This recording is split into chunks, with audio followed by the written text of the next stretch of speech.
السلام عليكم، اهلا بكم كل متابعين ملك الكرة في كل مكان. اسعد الله اوقاتكم بكل خير. هقول طبعا بسرعه اطلاله سريعه زي ما تعودنا، مش هطول على حضراتكم. طبعا الاهلي فاز على القطن الكاميروني في الكاميرون 4-0. مش عايز اقول بقى الكواليتي وبتاع، لكن الاهلي هو ده الاهلي بقى. الاحساس بالمسؤوليه في وقت فعلا الناس كلها مش بتتخلى عنه، لا، في الناس كلها واثقه فيه. النادي الاهلي بيجي مش بيفاجئنا. اللي انا كنت متوقع الاهلي يفوز على فكره على القطن الكاميروني 2-0، لكن 4-0 دي نتيجه كبيره جدا. وطبعا كهربا بالحاله المعنويه عاليه. انا بقى وطلبت قبل كده يا جماعه من اداره النادي الاهلي والكابتن الخطيب، لو كهربا احسن من اللعيبه عندك، يعني لازم تخلص موضوع العقوبه دي بالاتحاد الدولي. وكهربا لازم يبقى لعيب اساسي في ال11 للنادي الاهلي، لانه لعيب متحمس، لعيب يقدر يصنع الفارق مع النادي الاهلي. فوز النادي الاهلي على القطن الكاميروني 4-0، انا اعتقد اللي هو فوز مهم جدا، لان ادى الاهلي عفوا اوبشن ان هو المباراه القادمه خلاص الهلال، انت عايز تكسب ماتش الهلال ان شاء الله، وده متوقع تبقى نتيجه كويسه. لكن انا برضو مش عايز اقول متخوف من سان داونز والهلال اللي ممكن يحصل ايه. يعني مش عارف، انا مش عايز اسبق الاحداث، لكن سان داونز اعلن اصابه 11 لاعب، والنهارده اللعيب ال 12 اصيب من سان داونز. والمباراه في السودان. معنى فوز الهلال لا قدر الله على سان داونز 1-0 2-1، اي فوز يبقى خلاص، يبقى ماتش المباراه القادمه للنادي الاهلي مع الهلال في القاهره مش فارقه في حاجه. كده كده هيبقى النتيجه للاسف هتبقى ضد النادي الاهلي.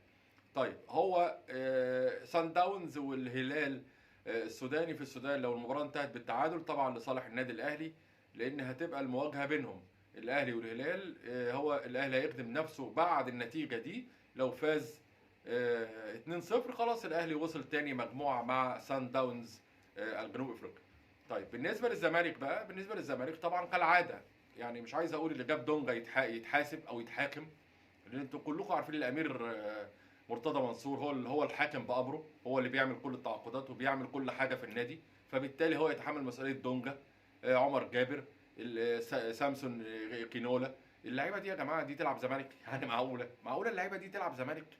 والزمالك مفيش خالص، يعني بيلعب على التعادل. فيريرا مش عارف فلس او هو عايز يمشي، تشكيل غلط، اداء غلط. فريق الزمالك المفروض اللعيبه حريفه وبتلعب كوره، رايحين يتعادلوا مع شباب بلوزداد وجايين لغايه الدقيقه كام 70 ولا 72 بيلعبوا دفاع وبيلعبوا على المرتده. ومش عايز اقول كمان اتحاد الكوره وحمله مسؤوليه، لكن انا بقول للكابتن جمال علام والكابتن وليد العطار وكل اعضاء مجلس اداره اتحاد الكوره، ضروري الجماهير ترجع الملعب يا جماعه، لان اللي فاز على الزمالك برضه مش النهارده، مش اللعيبه بس، كمان الجماهير. لعيبه الزمالك بفضل الجماهير، شباب بلوزداد الجزائري قدرت ان هي تاثر نفسيا ومعنويا على نادي الزمالك. النادي الاهلي عشان لعب في بطولات كاس العالم للانديه ولعب مع بجمهور كبير خارج، فخد على الموضوع ده اكتر، فما بيتضرش قوي اللي فريق بيلعبه بجمهور كبير. لكن الزمالك بيتضر. الزمالك لما حضر له 10000 في مباراه الترجي، الزمالك اللي هو كان اضعف مستوى واقل فرق المجموعه يعتبر في المستوى اللي احنا بنشوفه ده، كسب الترجي 3-1 في مباراه قويه جدا. وال 10000 دول اثروا على الحكم واثروا على لعيبه الزمالك ايجابي، واثروا سلبي على الترجي التونسي اللي هو اقوى فرق المجموعه متصدرها.